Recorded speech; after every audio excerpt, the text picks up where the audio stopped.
இந்த வீடியோ எதுக்கு அப்படின்னு பார்த்தீங்கன்னா டைப்ரைட்டிங்கில் வந்துட்டு செகண்ட் பேப்பர் ஸ்டேட்மெண்ட் பார்த்துட்டு இருந்தோம் இல்லைங்களா. ஸோ அந்த வீடியோ தான் இது. ஹெட்லைன் எப்படி போகிறது அப்படின்னு ப்ரீவியஸ் வீடியோவில் சொல்லியிருப்பேன்.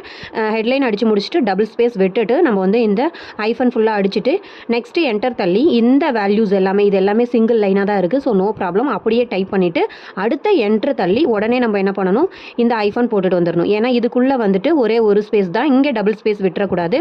ஓகே, இந்த என்டர் ஃபுல்லாக தள்ளி முடிச்சுட்டு அதுக்கப்புறம் பார்த்தீங்கன்னா இன் லேக்ஸோ இன் கிலோகிராம்ஸோ இந்த மாதிரி கிலோமீட்டர்ஸோ இந்த மாதிரி கொடுத்துருந்தாங்க அப்படின்னா இதை அடிக்கிறதுக்கு முன்னாடி மறுபடியும் இங்கே என்ன பண்ணணும், டபுள் ஸ்பேஸ் விடணும். ஓகேங்களா.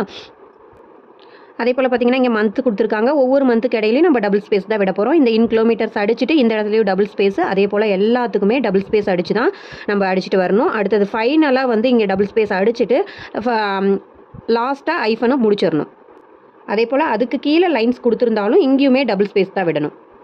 ஓகே, ஸ்பேஸ் விடுறது மட்டும் எப்படின்னு இந்த வீடியோவில் சொல்லியிருக்கேன். நெக்ஸ்ட் வீடியோவில் தொடர்ந்து பார்க்கலாம். ஓகே ஃப்ரெண்ட்ஸ், வீடியோ பிடிச்சிருந்தா லைக் பண்ணுங்கள்.